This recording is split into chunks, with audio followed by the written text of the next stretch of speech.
வணக்கம். இந்தியாலேயே cleanest city எதுன்னு தெரியுமா? இண்டோர். 8 வருஷமா அதே பிளேஸ்ல புடிச்சிட்டே இருக்காங்க. இதுல நான் செகண்ட், தேர்ட் இதெல்லாம் சொல்ல போறது இல்ல. 7th பிளேஸ்ல டெல்லி இருக்கு, வைசாக், 5th விஜயவாடா, இது மாதிரி நிறைய பிளேசஸ் இருக்கு. ஜிடிபில செகண்ட் இருக்கிற ஒரு தமிழ்நாடு இந்த கிளீனஸ்ல சுத்தமா இல்லைங்க. இது என்ன பிரச்சனைனா, என்னையும் சேர்த்து நான் நம்மளதான் சொல்லுவேன். ஏன்னா நம்ம அர்பஸ்டர் கிளீன் பண்றாங்க, ஜிசிசி கார்பரேஷன் கிளீன் பண்றாங்க அப்படின்னு நினைக்கிறோம்ல, அதான் மிகப்பெரிய தப்பு. இங்க ஒரு கடை வச்சிருக்காங்க, டீ நகர்லயும் சரி, ஒரு ரெஸ்டாரண்ட் ஹோட்டல் வச்சிருக்காங்க, ஒரு சின்ன ஒரு ரெஸ்டாரண்ட் வச்சிருக்காங்க. எல்லாரும் இதுல முக்கியமா பங்கு பெற்றுவாங்க. ஒரு டஸ்ட்பின்ல போடுறது இல்ல, ஒரு கவர் பிரிச்சு ஒரு எதை தூக்கி போட்டாலும் ரோட்ல தூக்கி போடுது.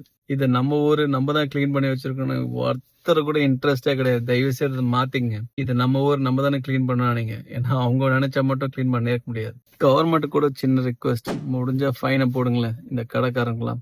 இல்லனா நீங்க டி நகரோ எந்தெந்த இடத்துல கடை இருக்கும் நிறைய டஸ்ட்பின்ஸ் வைங்க, அதெல்லாம் போடணும்னு இன்சிஸ்ட் பண்ணுங்க. அவங்க கிட்ட அப்படி போடலன்னா கடையே கிடையாதுன்னு சொல்லிடுங்க. தயவு செய்து போடுவாங்க. நம்ம ஊரும் கிளீனா வச்சு காட்டலாம். இதுல சென்னை நான் 20 பிளேஸ்க்குள்ள கூட தேடி பார்த்தேன், காணவே காணும். ரொம்ப வருத்தமா இருக்கு.